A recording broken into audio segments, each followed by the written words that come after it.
Oke, assalamualaikum. Wih, waalaikumsalam. Pak Helmi, gimana kabarnya? Ini sahabat lama ini. Iya, siap. Berapa tahun kita udah ini? Cukup lama. Cukup. Pertama dulu bertemu waktu tugas di Menpan. Di Menpan. Iya. Kami ini dulu toko di balik kita dulu membuat anugerah ASN. Ya, Wah, dulu Poin Negeri itu kita kasih apresiasi. Ini tokonya Pegawai negeri terbaik. bersama Kang Iwan. Ya. Bersama Pak Setiawan Bangsa Atmaja. Ya, saya Dan- ketua Dewan Juri. Ya, saat itu beliau sebagai Direktur Utama TVRI. Oh, Dan kita tayangkan live di TVRI, luar biasa. keren. Dan sekarang beliau inilah orang di belakang layar atau apa ya? Kadang-kadang di depan juga nih ya. Sekretaris Daerah Jawa Barat ya. Yang Siap. sekarang gubernurnya menjadi buah bibir dan dibicarakan di Siap. mana-mana. Ya. Bapak Kang- Aing. Bapak Aing. Bapak Aing, Gubernur Aing. Ini siapa nih, Kang? Ini Bapak Insinyur Haji Juanda. Haji Juanda. Ya, Hmm. tokoh nasional Asal Jawa Barat. kebanggaan Ya. warga Jawa Barat. Oke, Beliau kita pernah renung. menjadi Perdana Menteri, Aha. pernah menjadi Menteri Keuangan, Menteri Perhubungan, Menteri PU, luar biasa. Makanya kalau di Bandung itu ada Jalan Juanda. Ya, Oh, panjang banget dia. dan beliau ini terkenal dengan deklarasi Juandanya. Deklarasi Juanda. Ya. Pernah jadi Perdana Menteri. Ya, Oke, Kang, sini, Kang. siap. Ya. Ada bendungan juga kalau nggak salah ya. Ya, Saya di mana? Saya di sini. Mangga. Oh, ya. Selamat datang di Bandung. Pak Helmi. Bandung. Luar biasa. Cuacanya gini Bandung tuh ya. Ya, Gloomy gitu. Kang, saya mau bahas tentang KDM. Ini menjadi buah bibir ya, omongan orang. Yang nggak ada, saya pikir tokoh publik di Indonesia sekarang yang brandingnya demikian kuat. ya. Di TikTok, di YouTube, di IG, di X gitu, luar biasa. Kan orang banyak bilang, wah ini gubernur ini ngantor apa enggak? Sebenarnya gubernur ini ngantor nggak sih? Ya, kantornya gubernur itu ada di Jawa Barat, di 27 kabupaten kota. Jadi dia tidak stay di kantor. Ya, ini salah satu saja. Ah, Ya, di Balai Pakuan itu salah satu, salah satu. karena ada kantor lainnya. Oke, Ada kantor gubernur wilayah timur di Cirebon. Cirebon. Ya, Oke, ada kantor gubernur wilayah Priangan.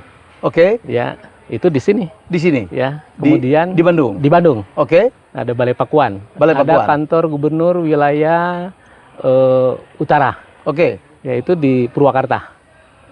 Ada lagi. Ada, kemudian ada kantor gubernur wilayah barat di Bogor.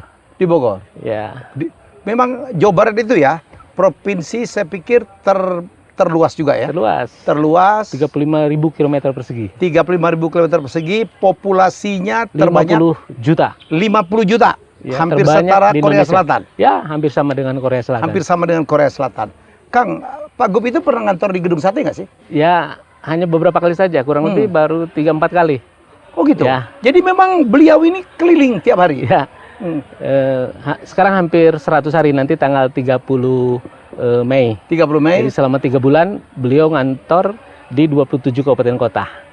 Ya, biasanya standby-nya di kantor gubernur yang dulunya ex-residenan, termasuk tadi kantor gubernur wilayah selatan, dan itu ada di Garut. Jadi tiap hari dia keliling 5. gitu? Ya, keliling. on Ada the spot. koordinasi nggak dengan Sekda, Kang? Ada. Setiap hari beliau Jadi bukan memberikan dia arahan. seenaknya gitu, nggak Jadi ya? tidak. Hmm. Bahkan satu hari bisa sampai 10 kali nelpon sekda. Koordinasi? Iya, itu hanya sama sekda saja. Oke. Belum sama asisten, belum sama kepala dinas. Karena bagaimanapun juga beliau adalah pengambil keputusan, Ya, decision maker. Ya. Dan sebelum mengambil keputusan, beliau melakukan cek, recheck, cross check. Ya. Termasuk ke saya, ke sekda. ke Sekda. Ya, Akan orang ngeri nih ya, ngasih uang, masuk ke sana, Ya. masuk ke sini gitu. Orang tuh ngeri, wah jangan-jangan melanggar aturan nih, Kang. Pak Gubernur itu sangat respect dengan regulasi. Ya. Ya, sangat respect dengan administrasi. Ya. Makanya cek, recheck, cross check ke kami dan jajaran di Oke. birokrasi pemerintahan. Baru beliau ngambil keputusan. Ya, Jadi behind the scene, di belakang layar itu ada proses administrasi, ada proses pemerintahan, ada proses birokrasi. Hanya bedanya kami harus melakukannya secara cepat. oke. Gitu. Wah, ini saya kebayang sekdanya potak-pantik. Kalau dalam public policy, Iya. ya itu kan ada ada formulasi kebijakan, ada Ya. implementasi kebijakan, ada evaluasi kebijakan, Oke. dan semuanya ditempuh. Misalnya dalam formulasi kebijakan, Ya. itu kan ada identifikasi masalah, Ya. kemudian ada agenda setting, Oke. ada perumusan solusi. Oke. Nah, itu dilakukan secara cepat dalam satu kesatuan waktu di lapangan. Itu bedanya. Oke. Biasanya dalam identifikasi masalah perlu 1, 2, 3 kali rapat. Jadi dalam formulasi kebijakan bisa sampai 9 kali rapat. Oke. Nah, kalau dengan Pak Gubernur bisa 1 kali. Karena kita lakukannya langsung di lapangan. Beliau ada di tengah-tengah masyarakat. Kan bagus tuh. Bisa mengidentifikasi, bisa langsung melakukan agenda setting sekaligus merumuskan solusinya. Dan Mungkin kemudian kami membackup dari belakang. orang kan kagum ya Kang, kadang-kadang kayaknya dia spontanitas gitu ya, improvisasi. Apa betul begitu Kang? Saya Atau kira, memang itu semuanya sudah dipersiapkan? Saya kira semuanya by design. Tapi beliau memang berpikir cepat sehingga kami pun melakukan By design maksudnya apa yang didesain? Karena semuanya kan berangkat dari tujuan utama. Dan tujuan utama beliau dan tentu kita semua birokrasi pemerintahan dan warga Jawa Barat adalah mewujudkan Jawa Barat istimewa tahun 2029. Itu adalah vision dan visi ini kan di breakdown ke dalam 4 misi dan kemudian di dalamnya ada program kegiatan begitu. Dan beliau melaksanakan berbagai kegiatan tentu itu bahu-membahu bersama birokrasi dan tentu kami juga membersamai beliau di lapangan terutama yang teknis ya, kepala dinas terkait, OPD terkait begitu. Jadi apa yang dilakukan adalah menyelesaikan masalah dalam kerangka program, dalam kerangka pencapaian visi Jawa Barat istimewa. Jadi nggak ada ya aturan yang dilanggar ya Kang? Nggak ada. Nggak ada. Karena Pak Gubernur biasanya meminta kami melakukan kaji cepat. Kaji cepat? Iya, jadi kami melakukan cek. Jadi bukannya dia... Ya tidak. Tidak. Ya, Walaupun kan beliau kesannya kan aja. Pengalamannya kan luar biasa ya. Berapa kali jadi anggota DPRD, pernah jadi wakil bupati, pernah jadi bupati 2 kali, pernah jadi anggota DPR. Saya pikir dia ngelotok dengan aturan-aturan ya kan. Beliau kan bukan hanya punya knowledge ya, kekuatan beliau ada di experience, ada di pengalaman. Beliau 10 tahun jadi bupati, kemudian pernah jadi anggota DPRD di kabupaten, dan terakhir sebelum jadi gubernur beliau kan anggota DPR. Jadi tahu persis keadaan Jawa Barat. Bahkan Pak Helmi ya tahun 2012 itu saya tugas sebagai kepala dinas pendidikan di Sumedang. Kepala dinas.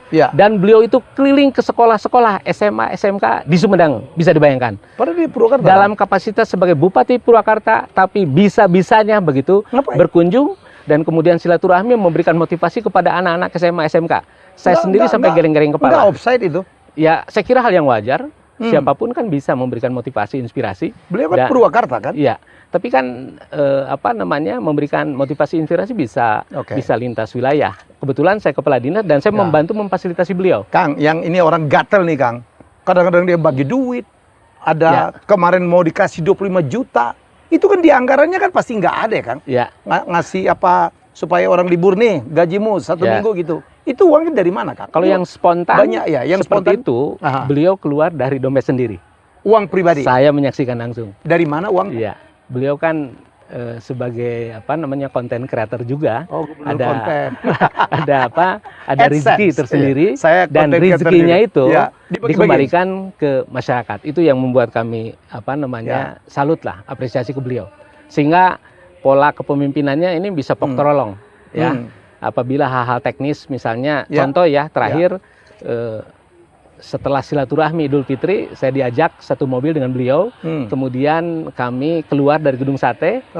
Pada saat di pasar, beliau melihat itu banyak sampah di pinggir jalan dan beliau turun spontan itu. Bukan pencitraan, spontan. Memang faktanya ada sampah dan beliau menugaskan kami Pasekda dalam hitungan menit. Ya petugas dari Gedung Sate kurang lebih ada 100 orang. Itu tolong kerahkan ke sini, kita bersihkan. Ya saat itu juga. Kemudian beliau melihat di trotoar itu ada para pedagang. Ya kemudian beliau tanya, ibu berjualan di sini tahu nggak? Ibu berjualan di Tanah Negara. Ibu berjualan di area publik. Ya Pak, saya paham. Gimana kalau ibu bongkar? Atau harus dibantu oleh kamu dibongkar? Si ibunya kan sadar beliau melanggar ya si ibu itu, tapi rasanya berat gitu kalau harus dibongkar. Mata pencarian ya. Pak Gubernur langsung ditantang, bongkar sekarang dan saya kasih ibu untuk untuk ganti rugi. Kompensasinya. Itu dari pribadi beliau, dikasih 5 juta. Itu uang pribadi? Uang pribadi. Uang essence tadi? Langsung dikasih stimulus 5 juta dan si ibu itu dengan senang hati langsung Pak Gubernur kami bongkar sekarang. Bahkan yang di sampingnya itu minta dibongkar juga. Kapan yang punya kami dibongkar?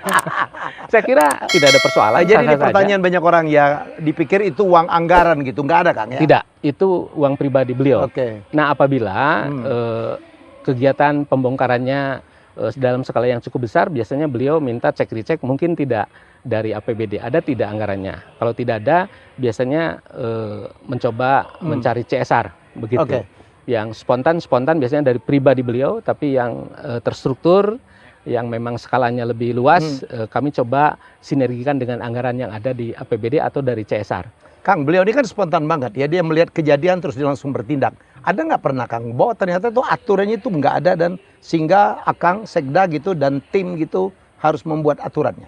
Ada nggak kemungkinan terjadi? Sebetulnya di pemerintahan itu ada hukum tertinggi. Ya. Ya, hukum tertinggi di pemerintahan namanya Salus Populis Suprema Lex Esto. Hukum tertinggi adalah kepentingan masyarakat, hukum tertinggi adalah keselamatan masyarakat. Dan beliau melakukan apapun ya selama untuk kepentingan masyarakat, selama untuk keselamatan masyarakat. Misalnya terkait dengan penanganan di Kali Bekasi.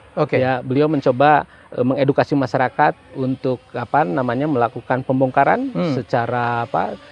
secara sadar begitu dan dibantu oleh petugas, karena di sepanjang kiri kanan Kali Bekasi itu adalah tanah negara. Ya, dan kemudian ada yang spontan oleh beliau langsung diberikan kompensasi, dan kemudian sebagiannya lagi kami rencanakan di APBD, dan kemudian ada juga yang dari CSR begitu. Kang Herman, kalau harus menyebutkan peran Akang untuk membackup KDM itu apa Kang yang dilakukan oleh Sekda? Ya, tugas Sekda adalah membantu merumuskan kebijakan, kemudian mengkoordinasikan pelaksanaan kebijakan dan melakukan evaluasi. Beliau masih minta bantuan orang, Sekda dan tim gitu, untuk merumuskan kebijakan. Sebelum beliau mengeksekusi satu kebijakan, lazimnya beliau feedback dulu ke belakang ke kami, dan beliau meminta Pak Sekda siapkan surat edarannya, Pak Sekda siapkan keputusan gubernurnya, Pak Sekda siapkan peraturan gubernurnya. Dan jadi kami beliau langsung tuh sangat memperhatikan yang begitu. Oh, sangat. Hampir setiap hari. Bisa dilihat hari ini saja tidak kurang 6 kali Pak Gubernur ngontak Sekda. Hari ini saja. Hari ini saja. Pagi-pagi. Ya. Jadi Sekda standby terus tuh? Ya, standby. 1 kali 24 jam. Semua hari kerja, semua jam kerja. Emang enak. Enakan gue dong, bisa jalan-jalan. Luar Tapi biasa. kan ini patriotic call Pak Erni. Ini adalah panggilan patriotik untuk mewujudkan Jawa Barat istimewa. Saya kira tidak bisa hanya bertumbuh ke Pak Gubernur, tentu kami di birokrasi juga harus pasang badan. Atau Pak Gubernur model ini memang harus di backup? Harus seperti ini. Kang, cuma nanya lagi, ada nggak, beliau ini kan melanjutkan ya? Melanjutkan dari pemimpin sebelumnya, minimal dari zaman PLT Pak Bey. Ada nggak dia ganti-ganti seluruh kadis atau apa Kang? Eselon 2, eselon... Normatif aja, tempo hari ada mutasi, rotasi, karena memang kebutuhan organisasi. Ya, ada beberapa kepala dinas yang pensiun, beliau isi, dan sepenuhnya merujuk sistem merit.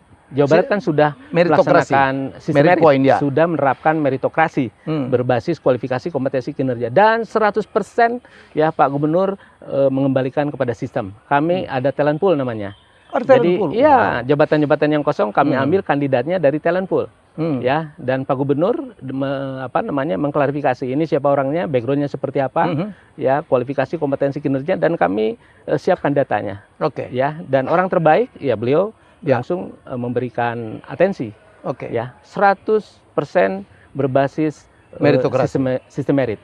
Ya, karena Akang pun kan Sekda di zaman Pak Bey ya, zaman PLT betul ya? Langsung diteruskan gitu. Langsung. Jadi nggak ada cerita dia membawa orang bongkar sendiri, pasang, bongkar pasang, nggak ada Kang? Bahkan pada saat berbicara tentang penempatan orang-orang, kami menyiapkan kandidat berdasarkan sistem merit, berdasarkan talent pool tadi, dan beliau sendirian langsung, ya berdasarkan keyakinan beliau, tidak ada orang lain selain beliau. Jadi kami dari tim penilai ASN langsung bisa berhadapan dengan beliau, diskusi, dan kemudian memutuskan. Ya kami kan memberikan input, ya berdasarkan data yang ada di talent pool, dan kemudian beliau ngambil keputusan. Dan pengambilan keputusannya 100% berdasarkan talent pool. Itu kan luar biasa. Satu lagi yang datang orang Kang, saya mau tak konfirmasi, beliau itu ngasih tahu nggak sih? Kadang-kadang orang pikir jangan-jangan KDM ini bangun pagi dia bikin ke Bekasi, dia ke Bekasi. Kalau dia pengen ke Cirebon, dia ke Cirebon. Sporadis itu atau ada perencanaan? Saya kira yang kami pahami ya, 3 bulan lebih bertautan dengan Pak Gubernur, beliau mengawalinya dengan identifikasi masalah. Dan masalah ini kan muncul dari media sosial, dari berbagai baru dia masuk.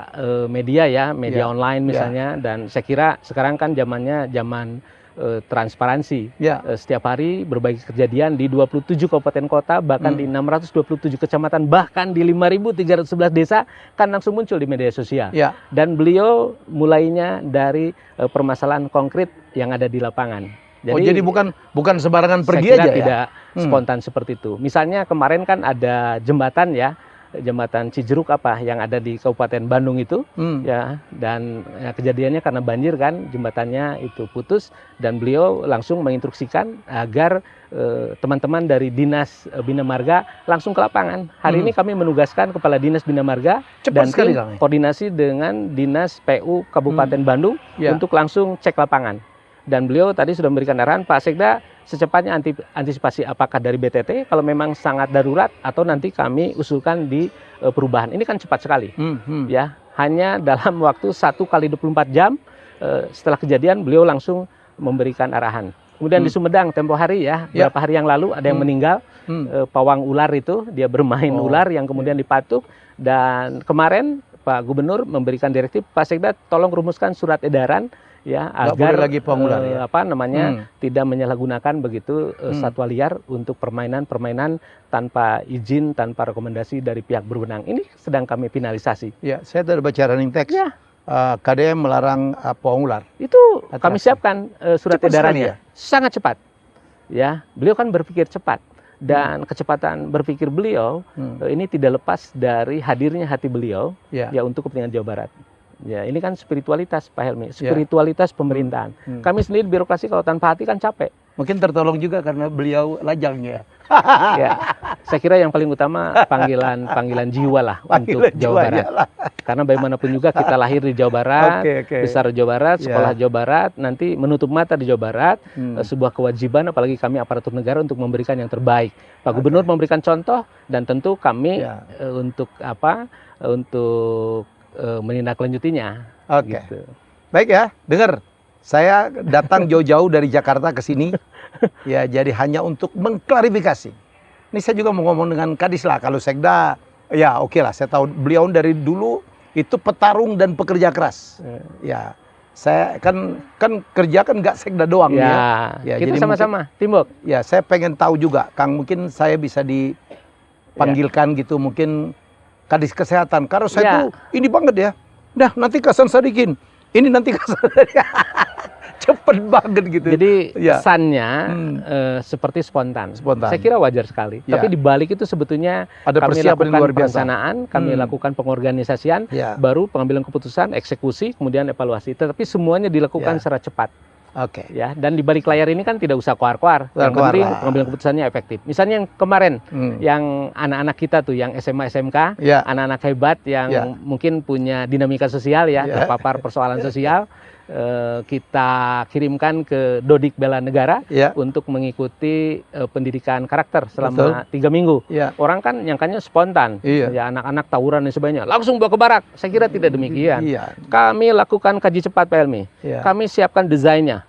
Ya, standar kompetensi lulusannya, kami identifikasi. Kami siapkan juga standar isinya, kurikulumnya. Kami siapkan standar prosesnya, kemudian standar untuk pelatih, untuk pembina, untuk pendidiknya. Kemudian standar biayanya, standar sarana prasarana, standar pengelolaannya. Walaupun hanya 3 minggu, kami siapkan desainnya. Orang kan tidak paham itu. Ya, dan kami bangun MOU, mulai dengan Pak Kasat, Pak Gubernur dengan Pak Kasat, kemudian jajaran Pemda Provinsi Jawa Barat dengan Pak Pangdam. Kemudian di breakdown ke Rindam, di breakdown lagi ke Dodik Bela Negara, baru operasional. Tapi semua kami lakukan secara cepat. Dan saya tuh menangis ya waktu Pak Gub yang teriak-teriak yang di depan anak itu baru 2 hari udah berubahnya luar biasa. Ada yang mencium kaki ibunya. Dan jangan salah Pak Helmi, kami siapkan juga tim psikolog klinis, bayangkan. Program formal aja belum tentu di backup oleh para ahli. Psikolog klinis. Ya, dari Ikatan Psikolog Klinis Indonesia, mulai dari Jakarta sampai yang Jawa Barat. Banyak yang mengusik gitu. Ya nggak apa-apa. Nggak apa-apa. Tapi yang membantu banyak sekali. Banyak. Di saya Kang udah nitipin, Kang saya punya training 1 tahun saya kasih gratis tuh salah seorang, tolong sampaikan ke KDM, udah banyak Kang. Jadi saya pikir inilah program aspirasi. Ya. Karena beliau juga nggak mungkin bisa mengerjakan semuanya. Ya. Betul ya Kang? Ya. Ya, itu diharapkan partisipasi masyarakat. Ya. Jadi sekarang eranya Pak Helmi tadi kolaborasi ya, dan Pak Gubernur membuktikan dengan kolaborasi dengan berbagai pihak luar biasa. Dan yang kedua akselerasi. Memang sekarang harus bergerak cepat. The fast is the slow. Yang cepat itu bisa menerkam yang lambat. Jadi kita tidak boleh lambat sekarang. Lebih baik cepat salah kemudian kita lakukan perbaikan, learning by doing, daripada kita tidak bertindak. Kita akan kehilangan momentum. Ya, ini kan pertarungan. Ini era bonus demografi. Ya. Kalau kita tidak melangkah, kita tidak eksekusi, tidak berani ngambil kita akan kehilangan keputusan, kita akan kehilangan momentum. Setuju, saya setuju. Ya. Jangan lupa memang sekarang, di dalamnya ada risiko. Jangan lupa ya, bonus demografi itu juga tidak akan lama. Ya, tidak lama. Ini sangat terbatas. Ya. Anaknya berapa? 2. Ya. Oh, ini pas lah. Tidak mengakibatkan penambahan atau penunduan populasi. Dari 2 jadi 2. Saya 4 Kang. Tapi anak-anak sekarang anaknya rata-rata 1. Iya. Anak milenial gitu. Jadi siapa bilang kita akan menikmati terus-menerus bonus demografi? Maka do it now. Iya. Makanya pada saat anak-anak ada dinamika, mereka harus cepat-cepat dikalibrasi. Makanya langsung dilaksanakan pendidikan karakter. Kalau Pak ada Gubernur menyampaikan pendidikan kebangsaan. Kalau selama ini ada yang mestinya tugas dia melakukan itu dan teriak-teriak tidak setuju, anak-anak bilang di netizen ya, yang komen, lu selama ini ngapain aja? Ya. Ini tidak mungkin dilakukan kalau lu perform. Ya. Apapun namanya itu. Ya, faktanya kan tidak ada yang melakukan. Dan sekarang langsung dieksekusi dan hasilnya bisa kita lihat kemarin. Puncaknya pada saat Hari Kebangkitan Nasional, tanggal 20 Mei tempo hari. Kita menyaksikan anak-anak yang biasanya di jalanan, tawuran dan sebagainya, mereka menjadi petugas upacara, mereka melaksanakan defile, ada 6 peloton dan semuanya tampil top markotop. Luar biasa. 3 minggu. Ya memang kami juga sadar itu tidak menyelesaikan persoalan secara fundamental. Tapi paling tidak kalau anak-anak sakit minimal demamnya turun aja dulu. Ya tentu berikutnya harus ada terapi secara bertahap dan harus melibatkan semua pihak, keluarga, guru, masyarakat, semua pihak mau membawa. Termasuk Pemda Provinsi, Pemda Kabupaten Kota, semuanya harus terlibat. Nah Pak Gubernur ini memantik, ini hanya entry point saja. Yang penting demamnya turun begitu. Dan kalau kita senang juga berapa daerah udah mulai niru juga ya. Yang lain-lainnya kan bisa. Nggak ada salahnya juga ke suatu yang salahnya. baik. Ini kalau bilang kembali aja ke orang tua lah, itu hasil didikan orang tua ya. Sorry to say lah. Dan tadi kami dampingi juga selain analisis kesehatan ada juga analisis psikologi. Dan kami tahu profil dari 273 anak-anak ini. Ya permasalahannya apa dan treatmentnya seperti apa. Dodik itu kan sangat terbatas hanya 3 minggu. Tapi paling tidak ada aktivasi. Bagaimana mereka mencintai negaranya, bagaimana mereka punya wawasan kebangsaan, bagaimana mereka punya spirit untuk bela negara. Itu kan aktivasi. Berikutnya mari kita kawal sama-sama agar mereka menjadi orang-orang hebat. Dan saya yakin bisa. Oke Kang. Saya kira itu. Dengan Akang sih saya udah tahu lama. Boleh nggak Kang diundang salah satu kadis ya Kang? Ya, ada salah satu kadis yang testimoni juga. Setiap hari standby begitu. 1 kali 24 jam. Kalau saya telepon pagi, siang, malam, demikian juga Pak Gubernur. Kalau kontak beliau selalu standby. Namanya Bu Vini. Bu Vini? Ya, Kepala Dinas Kesehatan. Ya, ini juga. Oke. Bu Vini. Ya, ini dia. Wah, Kepala Dinas Kesehatan. Assalamualaikum. Dr. Vini. Siap Pak. Vini, Suvini bukan? Kan Adiani Dewi Pak. Orang Sunda mah begitu. Orang Bandung asli ya Bu? Asli Pak. Alhamdulillah. Jadi jabatan sekarang Kepala Dinas Kesehatan Provinsi Jawa Barat. Jabatnya dari zaman siapa Kadiskesnya? Kebetulan Pak RK. Zaman Pak RK? Ya, Pak Ridwan Kamil. Oh, udah cukup lama. Jadi begitu ada penggantian berapa PLT, kemudian gubernur yang baru, Ibu tetap dikasih amanah? Betul. Hebat atuh. Bu, repot nggak jadi Kadiskesnya KDM? Karena kami dari awal sudah berkomitmen bahwa Pak KDM itu dari awal sudah bilang, Ibu kerja dengan saya pasti capek. Karena saya betul-betul kerja Ibu tuh harus dirasakan langsung oleh masyarakat. Saya bilang, siap Pak, 1 kali 24 jam saya siap. 1 kali 24 jam. 1 kali 24 jam.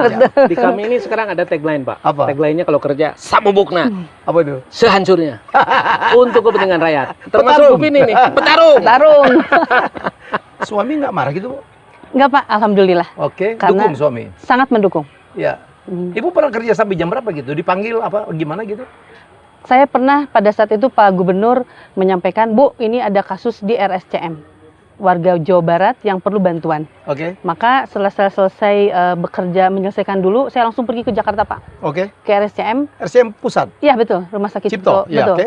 Langsung saya selesaikan permasalahan di sana, lalu saya balik lagi ke Bandung. Jadi apa hubungannya dengan Jawa Barat? karena pasien tersebut pasien Jawa Barat. Oh, oke. Jadi Bapak Terus? ingin di mana pasien tersebut dibantu.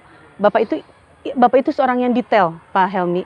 Jadi selain beliau melihat bagaimana untuk pembiayaan kesehatannya, juga kebutuhan hidup sehari-harinya. Ya Allah. Jadi saya itu datang ke sana untuk melihat, mengidentifikasi seperti yang Pak Sekda selalu sampaikan, permasalahannya ada apa. Ketika misalnya saya sampaikan ke Pak Gub bahwa Pak, alhamdulillah pembiayaan untuk operasi dan sebagainya ditanggung BPJS. Jadi saya datang ke RSCM menanyakan sampai hal tersebut. Bagaimana dengan rencana pengobatan, lalu bagaimana pembiayaan apa yang tidak di cover oleh BPJS ya. Dan kemudian saya juga melihat bagaimana keseharian untuk pasien tersebut. Kan Pak anaknya sakit kan ibu bapaknya pasti perlu makan ya Pak selama di RSCM. Nah itu pun sampai diperhatikan oleh Bapak. Kan nggak harus ngurus Kadiskas atuh. Ya dong. Karena panggilan Ibu itu kan pejabat eselon gitu. Karena panggilan batin aja Pak. Kalau saya sifatnya. Tapi ini perintah beliau memang harus ibu betul. jalan sendiri. Enggak. Sebetulnya beliau tidak langsung suka memerintahkan juga. Jadi kalau dalam satu kondisi memang itu ada dalam jangkauan saya begitu Pak. Ya kebetulan saya tidak punya tugas khusus yang tidak bisa saya tinggalkan. Saya biasanya memang sangat senang datang langsung dan menyelesaikan masalah begitu. Ibu itu kan menjabat Kadiskas itu membawain rumah sakit yang ada di Jawa Barat ya. Betul. Ya. Itu kan nggak repot tuh Bu. Beliau itu main kirim-kirim. Ini kirim ke sana ya. Ini kirim ke sana ya. Ini kirim ke sana ya. Jadi betul karena dari awal Pak Sekda juga sudah mengingatkan kepada kami bahwa kita harus bersifat responsif dan harus paham bagaimana keinginan Pak Gubernur. Baik itu dari mulai Pak B ya Pak ya, dari begitu juga Pak KDM. Jadi kami di Dinas Kesehatan sudah siap-siap Pak. Ya. Kami sudah berkoordinasi dengan semua rumah sakit, berkoordinasi dengan semua kota kabupaten, membangun kebijakan-kebijakan, membuat pergub Pak, menyiapkan beberapa anggaran yang kami siapkan. Dan kalau tidak ada di anggaran APBD kami siapkan charity atau dari Basnas misalnya. Jadi sudah kami buat sebuah termasuk pembiayanya pun dipikirin. Betul Pak. Jadi kami buat karena ada ketentuan-ketentuan yang memang kadang tadi begitu misalnya Bapak menyampaikan, Bu ini ada kasus yang selesaikan. Maka saya sampaikan kepada teman-teman, jadi ada timnya juga Pak. Tim yang menyelesaikan BPJS, tim yang menyelesaikan perawatannya. Oh, tim beliau bentuk tim. Betul. Ibu yang bentuk tim? Saya. Dan biasanya Pak Gub juga itu Pak, sampai Bu sehari-harinya saya yang tanggung ya, saya pribadi. Betul, pribadi. Dari uang AdSense itu.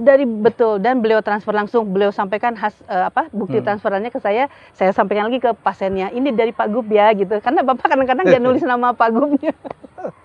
Jadi berlapis Pak Helmi. Pertama dari beliau langsung, baru kami cek di APBD. Kalau APBD tidak ada, kami cek dari kementerian misalnya, kami cek kabupaten kota, kemudian CSR, ada Basnas dan partisipasi masyarakat. BPJS termasuk ya? Iya termasuk BPJS. Jadi sumber pendanaan itu bisa dari mana-mana. Yang penting masalah bisa diselesaikan. Bu, tindakan separah apa yang pernah dilakukan oleh Ibu di zaman KDM, Bu? Pernah membantu apa gitu, operasi apa? Oh ini. Dok, aku minta tolong. Ini ada bayi yang dempet. Atas nama siapa? Nadia Nadira. Nadia dan Nadira dari Tasikmalaya. Tasiknya kota apa kabupaten? Kabupaten Tasikmalaya, ya. Sekarang posisinya sudah ditangani di mana? Di RSHS. RSHS. Pemisahan anak kembar. Kembar dempet. Kembar dempet, betul. Alhamdulillah ini masih dirawat putranya. Di semua Sumedang ya? Di RSHS. Dari Tasikmalaya. Dari Tasikmalaya. Betul. Jadi pada saat itu Bapak berinisiatif untuk membayar secara pribadi. Seluruhnya? Bu, betul. Bu, tolong koordinasikan pasien ini, saya yang bayar proses pengobatannya, gitu Pak. Nah, tapi kan secara institusi kita juga tadi ya, begitu saya tanya kepada RSHS, berapa harga seluruh pembiayaannya? 1,3 miliar. Saya juga kaget ya Pak ya. Wah, kata saya tuh. Akhirnya saya berembuk, begitu saya lapor kepada Pak Sekda, tadinya kami akan atasi. Tapi Bapak ternyata mengadakan pendekatan ke Pak Menteri begitu ya. Kami juga sampai mengadakan Zoom dengan RSHS. Ujung-ujungnya adalah pembiayaan ditanggung oleh RSHS. Jadi koordinasi kolaborasi antara Bapak dengan Pak Menkes, kan RSHS itu kemudian Kementerian Kesehatan. Dan alhamdulillah berhasil dioperasi. dan sekarang sudah sehat keduanya. Oh, berhasil? Betul ya, baru hari Rabu 2 minggu yang lalu dioperasi. Ya. Sampai seperti itunya. Dan masih banyak kasus sebetulnya Pak ya. Seperti misalnya pada saat ada seorang korban kekerasan, ya itu betul-betul Bapak, Bu pokoknya bereskan ya, nanti pembiayaan itu biar saya yang bayarnya gitu. Ya. Sampai seperti itu Bapak itu selalu dalam setiap kesempatan. Dan ketika kita sampaikan lapor kepada Bapak, Pak kami ternyata sudah ada untuk pembiayaan ABCD misalnya. Pasti Bapak itu tetap ingin ada kontribusinya, betul. Ya. Jadi Bu, saya transfer segini untuk kebutuhan ininya ya, untuk pasiennya. Sehari-hari Kabari mungkin betul. Jadi itu yang selalu alhamdulillah sampai sekarang dilakukan. Kaget nggak Bu punya atasan kayak gini Bu? Sebetulnya memang mungkin karena kami di kesehatan itu sudah dari awal paham ya bahwa Bapak seperti itu. Jadi kami sih semangat aja Pak. Ya karena memang senang saja Pak karena bukan jadi banyak nih enggak, saya. Pak, enggak. Alhamdulillah karena beliau juga mendukung. Ya beliau memberikan bantuan juga seperti tadi yang tadinya kami tadinya berpikir ke Pak Sekda, Pak bisa lewat dana BTT gitu. Ternyata beliau ya? dan bantuan tidak terduga. Bantuan belanja tidak terduga. Oke. BTT. Anggaran di kami, ada porsinya. Kalau ada hal yang tidak terduga bisa menggunakan dana itu. Nah, tapi Bapak juga ternyata tadi mencari solusi dengan caranya dia koordinasi ya, dengan Kementerian Kesehatan, betul. Ujungnya adalah diselesaikan oleh RSAS begitu. Jadi kami pun melihat Pak Sekda semangat, Pak Gubernur semangat, ya kami kan sebagai pembantunya harus semangat juga. Oke. Pernah ditegur Pak KDM? Biasa sih Pak. Tapi sepertinya mah alhamdulillah Pak. Alhamdulillah saya ditegur Bapak rasanya belum pernah sih kalau saya. Pak Sekda? Iya pernah terutama terkait dengan kecepatan. Ya beliau memang kecepatannya di atas rata-rata. Pak Sekda ini masih kalah cepat? Ya, perasaan kemarin waktu tugas di Sumedang saya paling cepat. Paling cepat. Ternyata Pak KDM lebih cepat. Dulu di kementerian juga paling cepat rasanya. Alhamdulillah. Dan kita belajar banyak dari beliau. Pak Helmi, kenapa kita harus cepat? Karena kita berpacu dengan waktu. Kita punya masalah pengangguran, kita punya masalah kemiskinan. Pengangguran paling besar tuh Jawa Barat ya? Salah satunya Jawa Barat. Pengangguran kami di 6,75%. Ya, kemiskinan kami di angka 7,08%. Padahal ada 200.000 perusahaan di Jawa Barat ya. Pengangguran tetap banyak. Kan penduduknya banyak 50 juta lebih. Ya, makanya dari sisi kuantitatif ya Jawa Barat konsekuensi cukup tinggi baik pengangguran maupun kemiskinan. Dan ini PR yang harus kami selesaikan. Jadi sebelum Pak KDM memimpin, kondisi Jawa Barat terutama terkait dengan kesejahteraan memang relatif tertinggal. Dan sekarang beliau berpacu dengan waktu. 5 tahun kan waktu yang tidak terlalu lama. Kalau tidak kecepatan seperti ini, ya berat ya Jawa Barat untuk bisa melompat. Karena Pak Gubernur dan tentu komitmen kami semua, tahun 2029 Jawa Barat harus menjadi provinsi termaju. Dan tidak ada cara lain kecuali kami harus melangkah cepat bahkan melompat. Yang penting kan selamat. Dan yang menjadi kunci kami Pak Helmi, karena kita berbicara kecepatan, di sana ada risiko. Pak Gubernur meminta kami untuk tidak ada mens rea, tidak ada niat jahat. Lain-lain kan masalah administrasi. Ya kami lebih baik mengambil risiko administrasi daripada harus mengorbankan kepentingan masyarakat. Hidup kan pilihan, dan itulah esensi pengambilan keputusan. Oke, terima kasih Kang Sekda, terima kasih Ibu Dr. Vini Sufini.